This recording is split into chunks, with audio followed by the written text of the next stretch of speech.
Le producteur africain, d'abord, n'a pas d'argent. Il est au chômage. Il a fini ses études, il n'a pas pu trouver un travail décent. Parfois, il peut même travailler par passion dans son secteur d'activité. Parfois, il se lance dans cette activité pour la première fois. Parce que ce qu'il faut savoir, c'est qu'en Occident, en général, les industries sont familiales. Donc, vous allez voir une famille qui cultive le plantain depuis 150 ans.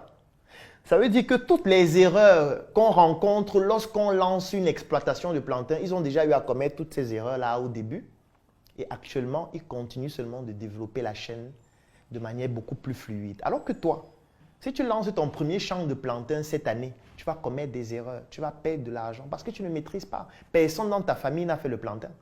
Il n'y a pas quelqu'un dans ta famille qui avait 50 hectares de plantain. Tu ne fais pas le plantain depuis que tu es petit comme eux. Ça veut dire qu'il y a beaucoup d'erreurs que tu vas commettre qui vont te faire perdre du temps et de l'argent. Le jeune entrepreneur africain, qu'est-ce que lui fait? Non seulement, il n'a pas le développement technologique, parce que vous connaissez quelle école ici qui a même un laboratoire de qualité avec des machines qui pourraient permettre de pouvoir vraiment faire même des expériences. On n'a pas le développement technologique. On ne produit pas en volume parce qu'on n'a pas d'argent. En termes de financement, on n'a rien parce que les banques ne nous accompagnent pas. Ce sont des banques commerciales qui font du commerce. Ça veut dire qu'ils troquent leur argent contre une garantie qui peut être financière, qui peut être immobilière ou tout autre. Ce que le jeune entrepreneur africain n'a pas. Le jeune entrepreneur africain n'a pas de lobbying. D'où viendra ce lobbying? Quel chef d'État africain soutient ses leaders, ses capitaines d'industrie? On soutient certains, mais pas tout le monde. On ne soutient pas vraiment ceux qui en ont réellement besoin.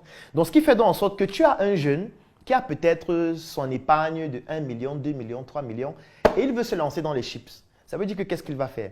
Il va acheter le plantain en détail, il va acheter l'huile en détail, il va acheter le sel en détail, il va acheter le nécessaire, les casseroles en détail. Il va essayer de prendre 2-3 personnes qui sont ses amis pour l'aider à travailler parce qu'il ne peut pas les payer. Il va prendre un petit endroit où il va travailler pour produire. Il n'a pas assez d'argent pour faire un logo de qualité, pour faire un packaging de qualité. Il n'a pas les moyens, donc il va prendre un petit plastique là. Il va imprimer une petite étiquette là sur un papier qu'il va coller dessus parce que c'est ce que ses moyens lui permettent de faire. Et il va donc produire quelle quantité? Très faible, parce que peut-être il a acheté 3 ou 5 régimes de plantain. Donc, il va produire une quantité très faible, ce qui fait donc en sorte que les coûts de production seront trop élevés parce qu'il n'a pas gagné à l'achat. Il a acheté tout cher. Il a acheté le plantain cher parce que c'est en détail, l'huile cher parce que c'est en détail, le sel cher parce que c'est en détail, la casserole cher parce que c'est en détail. Il travaille avec ses propres mains dont les temps de production sont très longs. Les capacités de production sont très faibles. Et du coup, au final, on va se retrouver avec un produit qui va naturellement coûter cher. Parce que quand il vend, il faut aussi qu'il gagne un peu d'argent pour que de cet argent-là, il puisse épargner et acheter encore d'autres régimes de plantain. Sauf que la réalité revient froidement face à lui. Parce que qu'est-ce qui va se passer? Quand il va vendre, par exemple, 50 régimes de plantain qu'il a pu mettre sous forme de chips, il a son bailleur qui est là et qui attend. Il a ses investisseurs parfois qui attendent. Il a ses réalités. Il doit charger son téléphone. Il doit changer de téléphone parce que son téléphone est déjà cassé. Donc, il doit utiliser parfois la trésorerie qu'il vient d'avoir pour pouvoir acheter un sac, une chaussure, envoyer son enfant à l'école, payer le loyer, ainsi de suite. Ce qui fait que l'entreprise ne peut pas réellement se développer. Donc, le produit va finir par coûter cher. Quelles sont les solutions qu'on peut mettre en place pour résoudre ce type de problème? Il y a plusieurs types de solutions. Il y a les solutions intrinsèques, il y a les solutions extrinsèques. Les solutions extrinsèques, ça veut dire que c'est l'environnement économique du pays dans lequel vous vous trouvez qui doit pouvoir vous apporter ces solutions. Par exemple, le développement technologique, vous ne pouvez pas le faire seul. Si le pays dans lequel vous êtes n'a pas une politique de développement sur le plan technologique pour accompagner les entrepreneurs, vous ne pouvez rien. Parce que vous n'avez pas déjà d'argent. Comment est-ce que vous allez mettre au sein de votre entreprise un département recherche et développement, ce que tous les autres font, pour pouvoir améliorer les process de production, développer des nouvelles technologies pour pouvoir aller plus rapidement et être plus compétitif? Vous n'avez pas les moyens pour le faire. Donc, c'est l'État qui peut le faire pour vous. C'est l'État qui peut mettre en place un système éducatif dans lequel on a des expertises pointues qui peuvent vous accompagner. C'est l'État qui peut le faire. Donc, ça, ce sont des solutions extrinsèques, mais ce n'est que l'État qui peut le faire. Les subventions, ce n'est que l'État qui peut le faire. C'est l'État qui peut dire vraiment, Djoka, vous faites un très bon travail, on vous fait bénéficier d'une subvention de 5 milliards qui va vous permettre de mettre en place votre unité de production, d'acheter les machines de dernière technologie, on va vous supprimer les droits de douane, on va réduire vos impôts ou alors même les annuler sur une certaine période, on va vous faire bénéficier de la commande publique.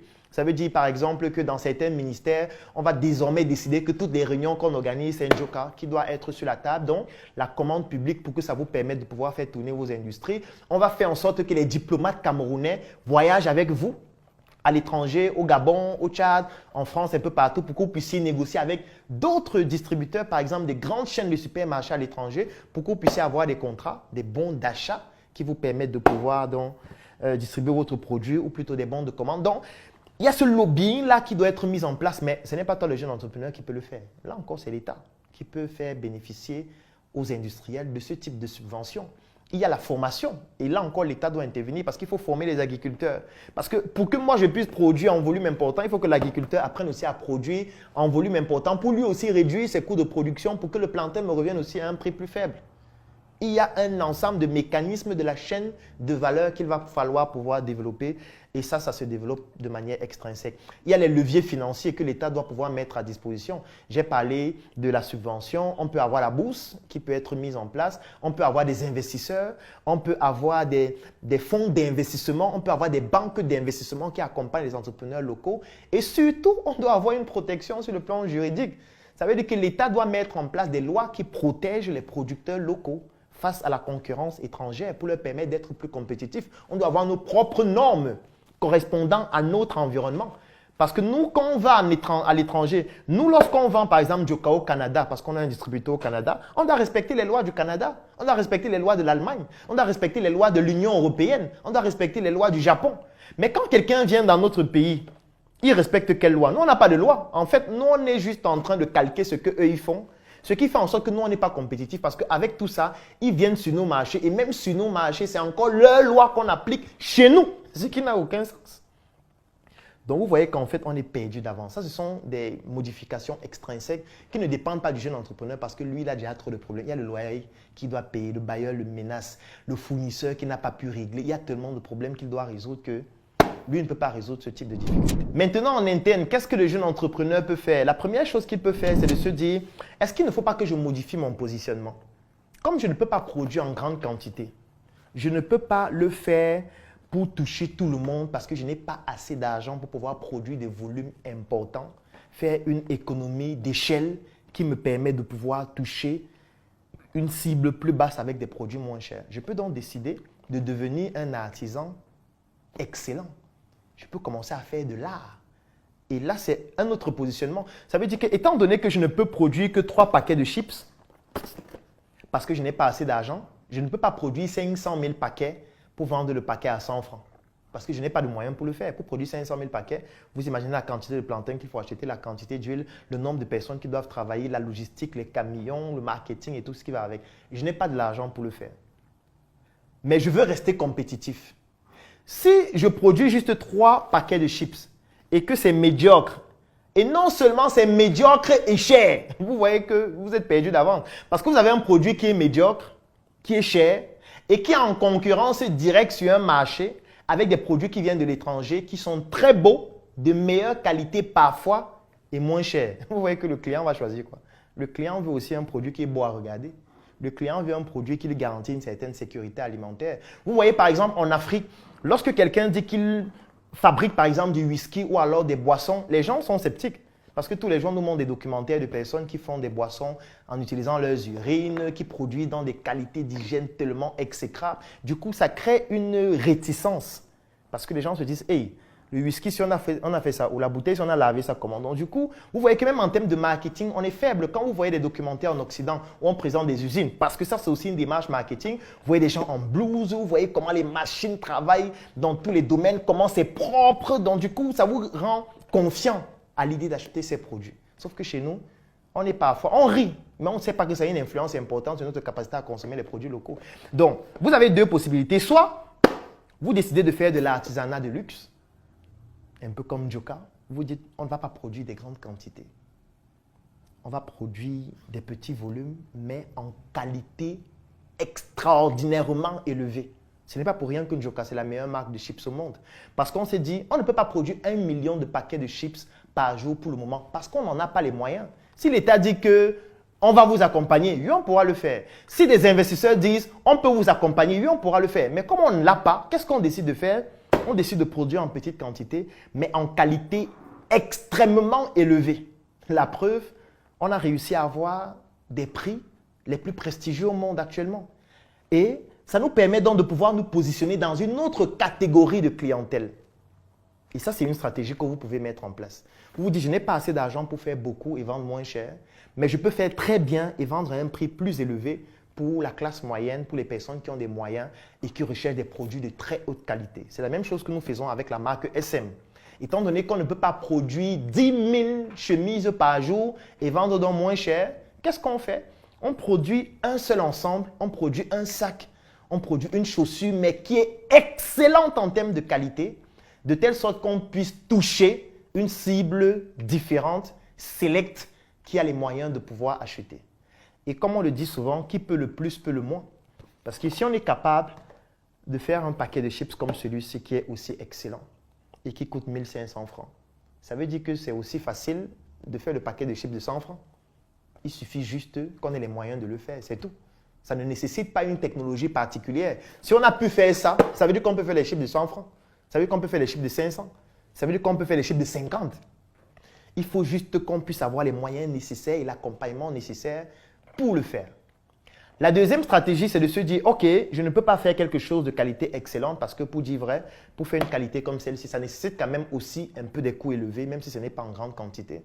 Vous vous dites, je vais commencer avec ce que j'ai et suivre le processus.